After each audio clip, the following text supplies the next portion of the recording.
record straight. You and me, we ain't nothing alike. Let's set the record straight. Those words you say, they hold no weight, they like. Let's set the record straight. You'll never break the... Hello everyone, welcome back to another Diecast review. Today we have Kyle Busch once again, but this time in the Lenovo paint scheme. I kind of talked about the whole Kyle Busch situation and kind of my thoughts on him back in the other paint scheme review. So I'll link in the description if you want to go check that out if you have not already. But this is the Lenovo paint scheme, a very cool car. I don't like how the logo is plastered on it though, because it seems like these are the type of companies who just have to have a square in, you know, the background of the logo for whatever reason. So it kind of looks a little choppy. Not, you know, a huge fan of it, but the paint scheme itself, take out the sponsor, you know, it's not too bad. But nonetheless, this is a 2023 Kyle Busch car. Many people are scattering to get one. I don't know if they're sold out yet. I don't know if they will sell out here in a little bit, but either way, this is one hot diecast. This is selling like crazy. Everybody's trying to get one, no matter if you're a Kyle Busch fan, if you're not a Kyle Busch fan. It doesn't matter. People want this diecast, or these diecasts, talking both Busch schemes, for, you know, obvious reasons. And I can only imagine when some of those race win cars start coming out for Kyle Busch. I'm telling you right now, those race win paint schemes are going to be super, super difficult to get later on down the road if you don't get them now. Especially his first win with RCR. Good luck finding that if you don't get it straight away. But anyway, there's only two Kyle Busch paint schemes for 2023 released as of right now. Again, I'm sure there's plenty more coming down the line. But these are the only two we have right now is the Lenovo and the Alsco, I believe was the other sponsor. But I prefer the Alsco over the Lenovo, honestly. Just, in my opinion, the paint scheme looked better. The sponsor was a little better. And, yeah, still a pretty cool car nonetheless. But I would definitely take the green one over the red one any day. With that being said, I am excited to get this diecast review underway. Very awesome race car once again. Kyle Busch paint scheme for 2023. Can't really go wrong there, so let's get this diecast out of the box and take a closer look.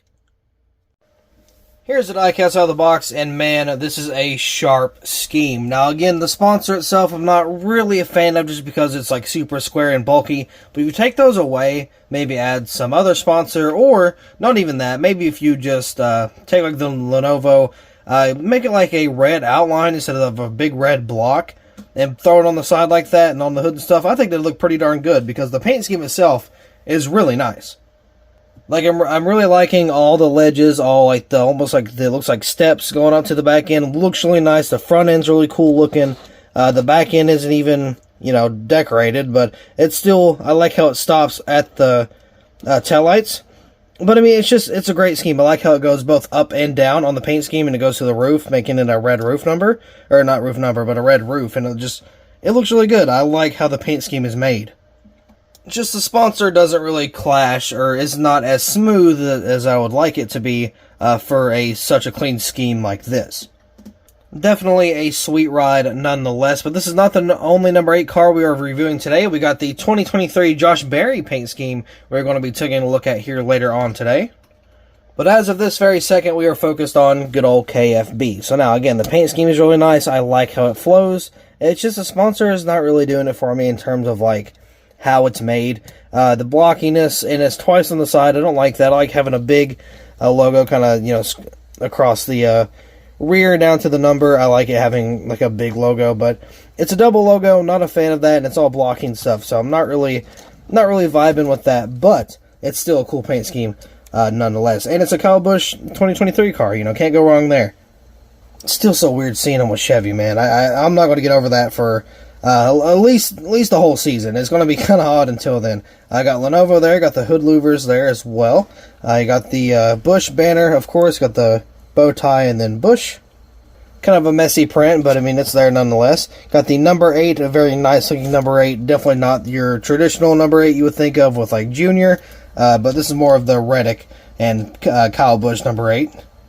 Not DEI-esque at all, so, you know, can't really complain there. It's I don't like having the DEI attached to Kyle Busch. It's just not a fan, but I mean, the 8 number isn't really that bad. I've gotten over the whole Kyle Busch in the 8 thing, but I mean, this text or this font looks nowhere near anything like DEI, so it's no big deal. We got Lenovo on the back here. Now, I guess Lenovo don't only have to have a black or a red background, but I guess they have to have a black one too, because they cut this off simply have the black back here. I don't know if that's to separate the red color, which, I mean, it probably is. But I don't know. I'm just not really a huge fan of the whole, like, you know, just having the logo blocked off. Just, again, as I stated before, I'm just not a fan, and I wish they kind of did it a little different. Then we got Lenovo on the deck with there. Moving on to the back bumper. We have Lenovo, got a Camaro, ZL1, of course you got the Lacuma tail lights, and you got the number 8 with the Chevy bow tie, and we got some pop rivets on the back end there. Over on this side we got Cheddars there on the bottom. It's kind of in a weird spot though. I don't know if it's supposed to be. Oh yeah, it's just a little off. Lenovo there got this little almost like a. Oh my god, what am I trying to say? There's a type of style that it reminds me of this, and I don't remember what. Has not like futuristic. I don't really know what the terminology would be for this type of like design, but I like it. It reminds me of something. I can't really put my finger on what. But yeah, it's still a cool little design there. Very modern, like Lenovo, Alsco, BET, MGM there. I got the number 8. Got NASCAR Cup Series, NASCAR 75th anniversary, and then you got the Goodyear there. Again, I like how it kind of goes around the 8 from top to bottom and kind of moves inward to the front tire there, the wheel well. It's kind of a very slick move there. The Goodyear's off a little bit, but I mean, it's okay, I guess. And we got that continuation of the design to the front bumper. It goes from a thin line to a more thick line, then it kind of goes around the front, kind of wrapping around that front end. Front end looks nice as always. Of course, it is a Camaro, so it's going to look nice. It's got the number 8. Of course, you got the Sunoco, got the bow tie, ZL1. You got the headlights, the little grill intake there on the bottom. Just, you know, a decent paint scheme all around. Then, of course, it got that continuation of the right side over to the left side, and then it kind of goes all the way back to that rear end again. But yeah, very nice car here. Oh, how dare I forgot to do the name rail, which of course says Rowdy, and then I forgot to do the B post and C post. My bad. Net spin on the C post. We're going to the C post, and they got Chevrolet, Lucas Oil, Sherwin-Williams, PTC, I think, and then whatever that one is on the bottom. Can't really tell, but it's on the bottom there. Yeah, my bad. Forgot to do those two posts. I'm sorry. I know I should be better than that by now. But once again, this is a very nice paint scheme, and I mean, it's the only problem I have is the sponsor. Now I realize now after a couple days, the whole 3 set of cars that I reviewed recently, I did not do any rating on them. It's something I'm going to try to start doing just so you guys know where I kind of sit with the paint scheme. And I don't know, but this car itself, I'm going to give it, you know, a solid 8. Kind of match the number here. But it's just, I don't know, maybe an 8.5, 8.5. The paint seems great. I love the mix of the black and red. It looks really, really good. It's just like, that sponsor really kills it. I don't like how the sponsor is slapped on there. Just that big red block, I don't like it. I really don't. But if you were skilled enough, I know a couple people that might just be, you could probably remove the Lenovo logo all over the car and throw something else on there. I mean, it could be anything. It's just, the paint scheme itself is great. I would not mind having this specific paint scheme ran several times with different colors, almost like Hamlin used to do back in the early 2000s, like, or mid 2000s, I guess. You know, run like different colors, like a light blue, or like an electric blue, or maybe like even a white would look cool. You know, just different colors with different sponsors. I think that would be, you know, kind of nice. Now, of course, I'm not going to, you know, have that all the time. I'd like some variation in paint scheme other than just the color, but I could see this specific paint scheme in this design going around a couple colors and, you know, making it work.